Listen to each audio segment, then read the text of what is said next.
So our focus today is strategy, location, and those big non-negotiable projects: power, water, and food. The big three. So before we get into building anything, we really need a baseline. Let's start with the definition. When we say off-grid living, what is the core commitment we're actually talking about? What's on that massive to-do list? So the core definition, it's pretty clear, really. Off-grid living means you are severing your dependency on the public utility grid. Completely cutting the cord. Completely. You are no longer buying power from the electric company, water from the city, or, relying on municipal sewer and waste services.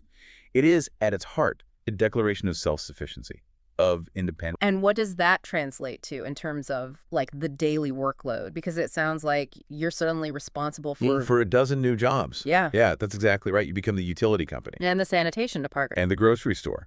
It involves generating your own electricity, which, requires constant monitoring and maintenance of your system. Right. And that's whether it's solar, wind, or, hydro.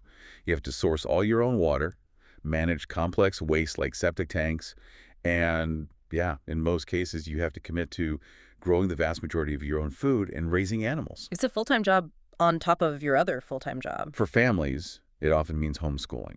And crucially, you have to learn to tend to minor medical issues yourself because professional help might be hours away. The whole goal is to minimize or even eliminate your reliance on those big established institutions. Wow. Okay, so given that level of commitment, that constant labor, the motivation has to be incredibly strong. The sources really emphasize financial freedom as the first big driver. But how does trading these huge initial setup costs lead to actual financial liberation? It's all about eliminating the constant overhead, the monthly bleed.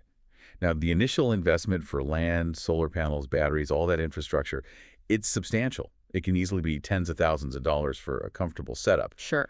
But the long-term payoff is getting rid of those high utility bills, maybe the mortgage if you plan it right, and just the general tax of living in a regulated system. And the sources give this phenomenal, almost countercultural example of just how low that initial bar can be set. It really pushes back against the idea that you have to be super wealthy to even start. Absolutely. We saw this great example of one person who achieved self-sufficiency on really a shoestring budget. They built a modest 150 square foot structure themselves for under $2,000. That's incredible. And their entire hot shower system, which included a propane instant hot water heater, was built with mostly used parts.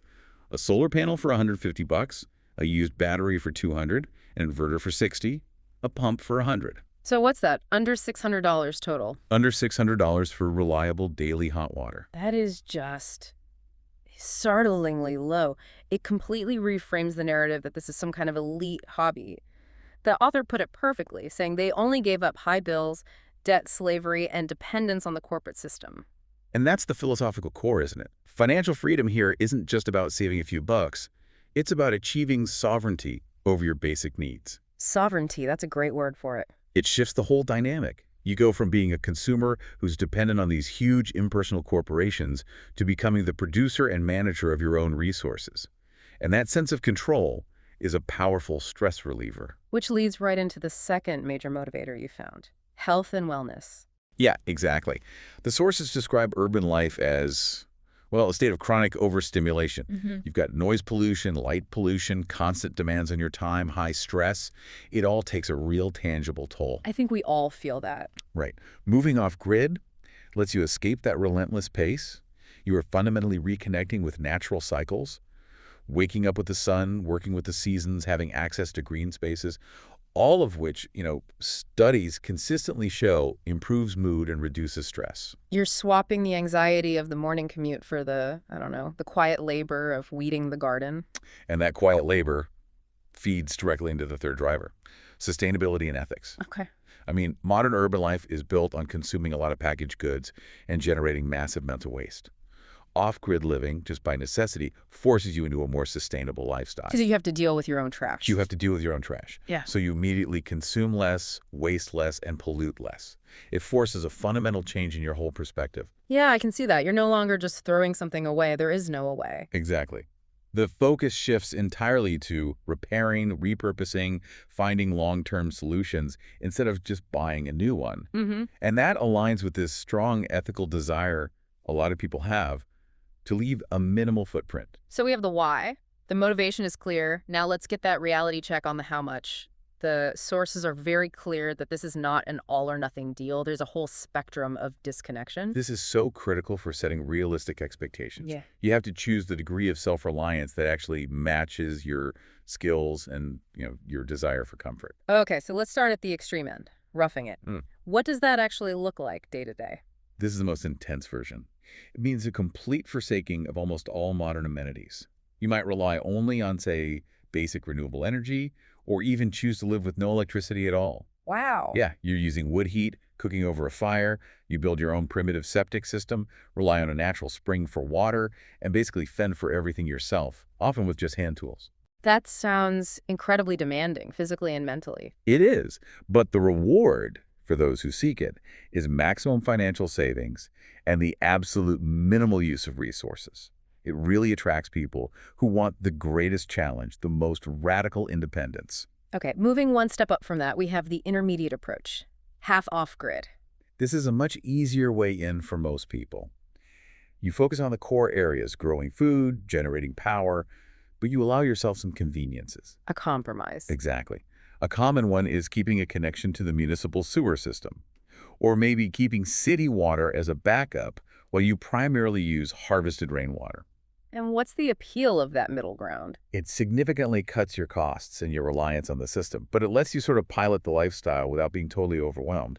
You save money, but you do have to accept you're still partially reliant, which goes against the purist philosophy. And finally, the path most modern newcomers seem to choose. Modern off-grid.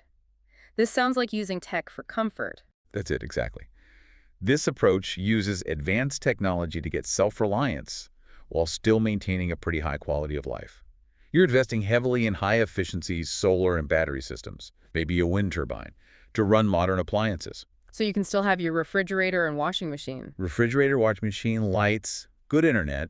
You install a sophisticated water pump, filtration systems, a modern septic tank. You're still comfortable. You're just the owner and operator of your own personal utility company. Which requires the highest initial setup cost, I assume. By far. But it makes the adaptation so much easier for people who are used to modern life. And the planning guides all stress that choosing the right level for you is the single most practical decision you'll make. Trying to rough it when you need uninterrupted power for work or medical reasons it's a recipe for catastrophic failure. Okay, the philosophical groundwork is laid. We've picked our level of disconnection. Now we get to the part where the rubber meets the road, the essential planning phase. The sources highlight a strategic framework, these so-called 7 steps. Let's focus on the first 3, which are all about mindset and goals. Right. And step 1 is non-negotiable. Define your goals. And this has to be deeply personal. You can't just copy the aesthetic you saw of some off-gridder on Instagram. Right. You need to really visualize the life you want. Is it solitude? Is it starting a business? Is it just about food security? Your goals have to match what you really want, not what you think you should want. That focus on your own internal motivation seems to lead right into the biggest warning for anyone escaping the city. Step 2, be realistic. This cannot be overstated. Urban dwellers often have a highly idealized view of rural life. You have to enlighten yourself, read the forums, talk to real people, and be brutally honest about your own skills and your financial runway. The sources have a stark warning here about a point of no return. Yes. Do not commit to a financial point of no return until you are absolutely sure. What does that actually look like in this context? Is it just buying the land? It's more than that. It's spending the bulk of your capital on land or infrastructure that turns out to be unworkable for you. Like buying cheap, beautiful mountain land, only to find out drilling a well there will cost a fortune. Or that you can't get a permit for the type of house you want to build. Exactly. Committing all your cash based on a dream without getting that informed local advice first leaves you stranded when the inevitable unexpected costs pop up. You have to have a cushion. And then there's step 3, set the timeline, which seems to have some conflicting advice. It does. There's this common saying in the community that you should make the leap before you're fully ready, just to avoid getting stuck in analysis paralysis forever. Right, paralysis by analysis. But that leap should only happen after you have a strategic blueprint. You have to have gotten local advice, formed a long-term plan for water and energy and costs before you make that final financial jump. That plan is your safety net. Okay, with the mindset in place, let's get physical. Scouting the location. Everyone's looking for the perfect sunset view, But the sources say logistical needs have to come first. Absolutely. The first logistical need is a thorough climate assessment. And this is way more than just average temperature. So what are we looking at? You need to know the typical wind load, maximum snow depth, historical flood risk, and critically, the length of your growing season. This stuff dictates your insulation, your power options, especially for wind, and whether your garden will even succeed. And for those looking to go international, the challenges just multiply, don't they? Oh, they do. If you move abroad, you have to be ready for linguistic and cultural hurdles that actually get more difficult over time. Learning the local language isn't just polite. It's vital for socializing, for regulations, and especially for a crisis, like dealing with the medical system. That brings us to a really poignant, sobering anecdote from the sources about the reality of aging off-grid in another country. It's such a crucial piece of foresight. One author talked about older expats who had lived successfully off-grid for decades, but who chose to move back home as they got older. Why? Specifically because the hassle of needing a translator for every single doctor's appointment or to deal with complicated paperwork just became exhausting and isolating. Wow, that really shifts the perspective. Yeah. We tend to plan for our vigorous 30-year-old self, but not our vulnerable 7-year-old self. Is that the biggest mistake? Focusing on the first 5 years and ignoring the last 5? It often is. Planning for this has to be a life cycle commitment. And that's also why you need to be so aware of local taboos and traditions. Even if you don't plan to participate, you have to understand the social landscape to avoid conflict. Conflict can also come up when you talk about proximity to supplies. That seems like a really personal choice about compromise. It's a core philosophical question, really. How dependent do you want to remain? If you rely on things you can't grow, coffee, tobacco, medicine, you have to decide if you want to be close enough to walk or drive to a store, or if you're willing to just stock up once a year. And that directly impacts how remote you can be. Directly. And tied into that is this complex ethical problem they call the travel dilemma. Okay, what's that? It's a major internal conflict for anyone who's prioritizing sustainability. If you move far away, especially to another country, visiting family becomes a logistical nightmare and an ethical challenge. Air travel has a huge negative climate impact. Right, which directly contradicts the whole greener lifestyle goal. You're trading a small local footprint for a massive occasional carbon explosion. And beyond the ethics, there's the sheer time it takes in an emergency. What did the source say? One author noted that a family crisis required a total of 4 days of travel, just back and forth. When seconds count, you are 4 days away. That level of isolation has to be part of your risk assessment. This brings us to community, the non-infrastructural backbone of this whole thing. Step 5 is about learning from others and community relations. And this section just screams humility. You have to avoid that self-righteous mindset of, I'm too smart to have problems. Connecting with locals is absolutely vital, even if you're not a social person. They are the keepers of local knowledge. And what do they know that the guidebooks miss? They know the hidden issues, the non-obvious stuff, like random localized weather problems that don't show up in the regional data, obscure local customs about land use, or regional predators. Like? We're talking about wild boar herds that feast on grapevines, or stray dogs that kill free-range chickens. This is ecosystem knowledge you get from neighbors, not from books. And maybe even more important, they teach you the unofficial process, how things really get done. Oh, yeah. In small, remote towns, the formal authorities can take an, and I quote, unbelievable amount of time. Locals know the flow. If you need a building permit, the source suggests it's better to first have a beer with a trusted local builder to understand the unspoken rules before you even think about submitting paperwork. So success hinges not just on solar math, but on social math. Absolutely. In remote areas, social survival depends heavily on being in good standing with the right people. The local hunters, the town council members. You have to move carefully to avoid stepping on other people's toes. Long-term success is built on goodwill. Okay, before we jump into construction, let's quickly run through the practical logistics and preparation checklist. Specifically shelter, the sources list a whole array of housing options beyond just a standard house. Yeah, the choice of shelter depends on your budget, your climate, and what materials you can get. You've got traditional log cabins, prized for durability. You have prefab structures like yurts or RVs, which are highly transportable. Or you have these really sustainable DIY structures like cob homes. Okay, define cob for us. It's often romanticized. Cob is basically a mix of clay, sand, and straw. Its advantages are that the materials are super cheap, it has high thermal mass so it helps regulate temperature, and it's durable. The downside is the immense amount of labor and the very long drying time. And what about straw bale construction? Straw bale uses compressed bales of straw stacked on a foundation, then covered with plaster. It gives you phenomenal insulation, and it's relatively quick to build, but you have to keep those bales perfectly dry during construction, or you'll get mold. And for any of these, I assume you have to check local zoning laws. Oh, absolutely. They're often regulated very differently than a traditional stick frame house. And getting yourself and all these materials to the site requires the right vehicle. For sure. Transportation is critical. If your property isn't near a good road, you must invest in a durable 4x4 truck or SUV. You can't rely on a standard car to haul building materials up a muddy hill. Finally, that pre-move checklist. Beyond building materials, what needs stockpiling right now? Start your supply list immediately. This includes building stuff, but also fishing and gardening equipment. And critically, prioritize things with a long shelf life. Specialty foods, medical supplies, a robust first aid kit. We're talking sustained medical capacity, not just a few Band-Aids. And there's a surprising critical piece of gear mentioned for survival that often gets overlooked. Yes, you're close. Yeah. For wilderness survival, especially in the cold, you have to invest in durable, non-cotton base layers, wool or synthetic fleece. That simple detail, the material of your clothes, can literally be a life or death decision. We'll come back to that later. Okay. Planning is done, land is acquired, shelter is underway. Now, the essential non-negotiable infrastructure. Let's start with power generation. The sources call this the single most crucial project. Because without effective power, you can't pump water, you can't store food safely, you can't maintain communications. And if you're unsure about sizing or installation, getting expert help isn't optional, it's mandatory. The system size depends entirely on your family's consumption. You have to do an energy audit before you buy a single panel. So the foundation of modern off-grid life is solar power. What makes it the go-to choice? Solar PV systems are just robust.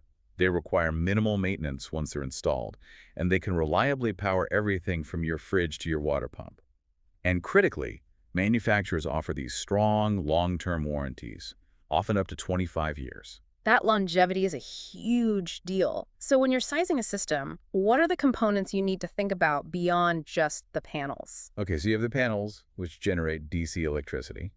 Then you need a charge controller, which protects the batteries, and an inverter, which converts that stored DC power into the AC power your appliances use. And the most expensive part is the batteries. By far. The battery bank is the most expensive and critical component for nighttime.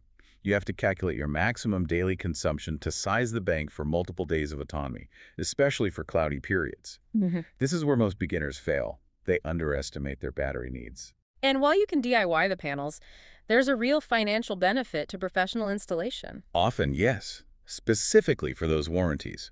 A bad self-install can void that 25-year guarantee, turning a long-term investment into an immediate write-off. So solar is the baseline. What about alternatives like wind energy? It's mentioned, but with a big geographical warning. Yeah, wind is only viable in areas with consistent high wind speeds. You need a minimum 10-mile-per-hour average annual wind speed to justify the cost. Anything less, and the return on investment just isn't there. For the determined DIYer, there was a great piece of prototyping advice. Yes, the experts recommend building a smaller, non-energy producing prototype first. Let it run for a few days, measure the actual wind flow, check for turbulence before you commit to building the expensive final turbine. That's smart. And the third option, which is very location-specific, is hydropower. Microhydro. If you are lucky enough to have a reliable year-round stream with a good vertical drop, microhydro is incredibly efficient. It can produce power 204/7. But it requires a precise location assessment to figure out how much power you can actually generate. How do those components, the inlet, the penstock, the turbine, work together? It starts with the inlet, which is basically a small dam that diverts some of the stream water. That water enters the penstock, which is the pipe system. And the penstock is crucial. It carries the water downhill, building up pressure. And that pressure is what does the work. Exactly. That pressure is directed to the turbine house, where the water hits the turbine blades, turns a generator, and creates electricity. The higher the fall and the greater the flow, the more power you get. Okay, power security is handled. Let's move to water. If power is crucial, water is the single most essential need. Absolutely. Your top priority is always a reliable natural source, a spring, a stream, a lake. If that's not available, you have to look into drilling a well, which can cost tens of thousands of dollars. And if both are out? You're reliant on delivery. which is expensive and really defeats the whole purpose of self-reliance. For managing the water that falls from the sky, rainwater harvesting seems like the easiest starting point. It's highly effective for non-potable uses. Rain barrels are just simple containers, usually 50-gallon food-grade drums used to collect runoff from your roof. It's an easy project, but you need substantial storage tanks, not just barrels, to get through a dry spell. And regardless of the source, that water needs to be safe to drink. Let's talk purification methods. Water quality is mandatory. The methods range from simple to high-tech. The most basic and reliable is just boiling. You also have distillation and, of course, chemical disinfectants like bleach in an emergency. What about the more permanent automated systems? Those would include ceramic water filtration, which physically blocks bacteria. There's a DIY option called a biofilter, which uses sand and gravel. But the most reliable high-tech solution is a UV water purification system. How does a UV system work? Why is it so effective? A UV system passes water through a chamber with an ultraviolet light bulb. The light doesn't add chemicals. It sterilizes the water by attacking the DNA of bacteria and viruses, making them harmless. It requires consistent electricity, but it provides immediate, reliable, chemical-free drinking water. Power and water are secure. Now, sustenance. This is where the self-sufficiency ideal often crashes into reality. We need brutally honest advice on planning a self-sufficiency garden. The brutal truth is this. You are farming for survival now, not for Instagram. Do not waste your finite resources, time, water, energy, on plants that are not ideally suited for your specific climate. So how do you find out what will thrive? You have to look beyond generic websites. The best places to start are the locals, the farmers who have been there for generations, and a surprising but invaluable resource, the local historical society. Using history as a planning tool is brilliant. How does that work? The historical society can tell you what commercial crops were grown there 100 years ago, before industrial agriculture. If an area was a major supplier of canning corn or specific root vegetables, it means the microclimate and soil are proven to support those plants. It's a massive shortcut. Once you know what to plant, the sources suggest the half and half rule. This is a hedge against failure. Dedicate half your garden to foods you already know and like, things you're confident you can grow. Reserve the other half for experimenting with new or tricky plants. This ensures you always have a baseline of nutrition. Before planting anything, we have to talk about the ground itself. Soil amendment. It is the essential first step. You have to test your soil quality. Simple DIY kits can give you a baseline. And improvement starts with the most fundamental project, the compost pile. And you don't need expensive equipment for that. Not at all. You can use pallets to make a bin, or even just a covered dirt pile. The key is the balance between your greens, food scraps, grass clippings, and your browns, dry leaves, straw. You turn the pile, and over time it creates that nutrient-rich humus that will feed your garden for years. Now let's get into some advanced planting techniques that maximize yield. First up, succession planting. Succession planting is all about maximizing your space and time. Instead of planting everything at once in the spring, you plant small batches of seeds every few weeks all season long. This ensures a continuous harvest, not one giant overwhelming glut of produce. And what's the benefit for the soil? It means the soil stays covered. You're preventing erosion, maintaining microbial activity, and improving fertility for the next crop. The second essential technique is crop rotation, focusing on heavy feeders versus heavy givers. Crop rotation is non-negotiable for long-term success. It prevents the buildup of soil-borne diseases. The system relies on nutrient cycling. Okay, define those two crop types for us. Heavy feeders are plants that pull a lot of nutrients, especially nitrogen, out of the soil. Think spinach, broccoli, tomatoes, potatoes. After you harvest these, you need to put those nutrients back. And that's where the heavy givers come in. Correct. Heavy givers are the legumes, beans, peas, soybeans. They have bacteria in their roots that fix nitrogen back into the soil, acting like natural little fertilizer factories. You follow the feeders with the givers to replenish the soil. For the absolute beginner who just wants some confidence-building wins, what are the easiest crops to start with? Start with low-maintenance, high-return crops. Leaf lettuce is a great one you can harvest continually. Cucumbers are fantastic. Carrots and radishes are straightforward as long as you have loose soil. Green beans are incredibly hardy. And, of course, summer squash and many types of tomatoes. What's a common pitfall a beginner should know about with those easy crops? With leafy greens like lettuce, the biggest mistake is bolting. If they experience sudden summer heat, they panic and send up a seed stalk, which makes the lettuce bitter and unusable. Timing and afternoon shade are key. Okay, Shifting from plants to protein, productive livestock. Where should a beginner focus their efforts? Chickens, arguably the most monumental and worthwhile method of self-sustained living. They give you protein-rich meat and eggs with relatively low input. They're hardy, and they've been raised without electricity for centuries. And the number one requirement for a chicken coop. Predator protection. A beautiful coop is useless if it's not secure. You have to bury hardware cloth deep around the perimeter to stop tunneling predators like raccoons and foxes. Now for the lowest maintenance animal edition, with huge ecological benefits, we turn to bees. Yes. They require almost no daily chores once the hive is established. Domestic honeybees are generally docile, and their benefits are profound. Pollination dramatically increases your crop yield, and of course, they provide honey. What does a new hive need to be healthy? It needs to be clean, the right size, and have good ventilation. Location is key. It has to be near a reliable water source and plenty of flowering plants for nectar and pollen. And there are different species to choose from. Yeah. The standard is the European honeybee. The Italian is known for being gentle. The Carniolan is less aggressive. And the Himalayan is noted for its disease resistance. The sources also list so many other options. Goats, pigs, sheep, ducks, rabbits. Food independence can clearly be a very diverse project. So once you have all this abundance from the garden and livestock, the next challenge is making it last. Preservation and storage, the long game. You can't waste what you work so hard for. That's the core ethos. You need a mix of preservation methods. Traditional, off-grid friendly methods are key. Canning, dry storage, using a root cellar, smoking and salting meats, drying herbs, and fermentation or pickling. Let's compare two of those, canning versus a root cellar. What are the pros and cons? Canning requires a massive initial energy expenditure. You're boiling water for hours. It's labor-intensive up front, but the food is shelf-stable for a decade or more. And a root cellar. A root cellar, on the other hand, requires zero energy once it's built. It's passive storage, relying on stable ground temperature. It's perfect for potatoes and carrots, but the storage life is shorter, maybe 6 months to a year, and you have to worry about rodents. Once you've stockpiled all this food and your other supplies, you need a system.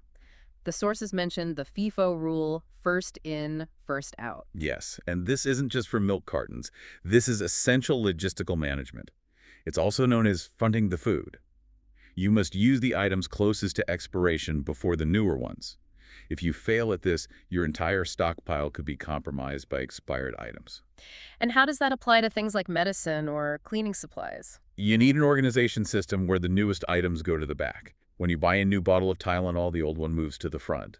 Same for bleach or cleaning solutions. Even they have an efficacy expiration date. You have to rotate everything. Beyond survival, off-grid living provides time for new skills. Let's look at projects for alternative skills and income generation. These crafts are excellent for a sense of achievement and for supplementing income. A classic homestead craft is soap making. Okay, describe cold process soap making. What's the key safety concern? The safety concern is absolute. You are handling a highly caustic substance, lye. You must wear rubber gloves, long sleeves, and safety glasses. Lye is combined with water and then with melted oils. What happens when they mix? The lye causes saponification, the chemical process that turns oils into soap. The mixture is poured into molds, and then, crucially, it has to cure for 4 to 6 weeks. During that time, the lye fully reacts, making the final bar mild and safe. Other crafts are less intense, like candle making. Candle making is much safer. You use a double boiler to melt wax slowly, add dyes or oils, and pour it around a wick. And for ancient skills. Basketry is probably the oldest craft listed, dating back over 20,000 years.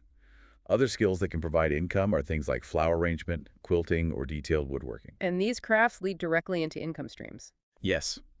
Selling excess produce, selling honey and wax, or selling crafted goods like artisanal soap provides necessary cash flow and reduces the financial strain. Finally, we have to talk about the psychological framework, the mindset, embracing the journey. The real deal is messy. It's so important to recognize that the life you see in filtered social media feeds is an illusion.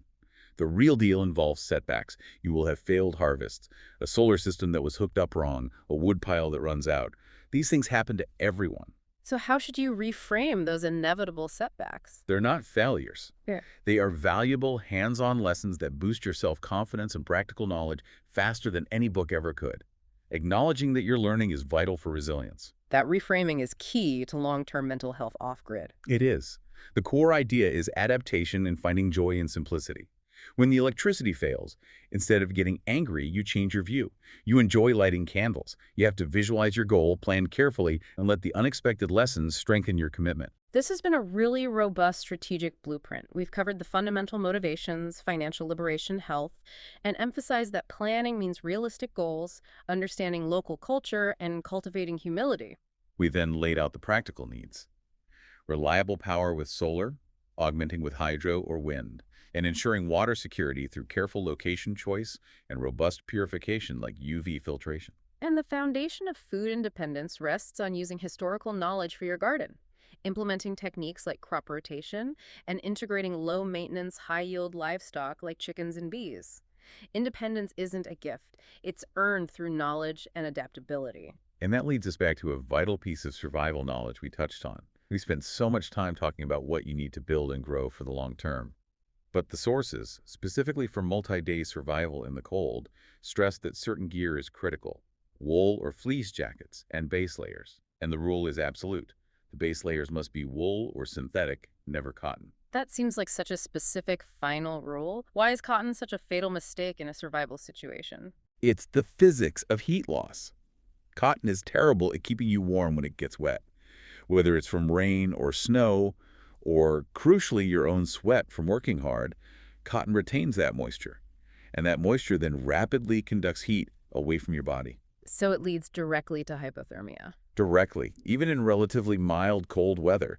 It literally holds the cold right against your skin. So you could build the perfect house, have an endless supply of canned goods, a fully charged battery bank, but if you're wearing a simple cotton t-shirt in a crisis, you're still dangerously exposed. Exactly. Considering how much effort goes into engineering a complex solar array and cultivating soil, how often do we overlook the immediate essential knowledge about the simplest material we put on our bodies? The challenge of self-sufficiency is often recognizing that preparedness requires mastering both the macro, the solar array, and the micro, the fabric of your clothes. So the final provocative thought for you, the listener, is this. What everyday clothing choice, that comfortable, seemingly harmless material in your drawer, might actually be your biggest, most immediate survival mistake when the grid goes down and the temperature drops? Hint, if you're getting wet, stay far, far away from cotton. We hope this deep dive helps you plan your next steps with clear-eyed realism. Until next time.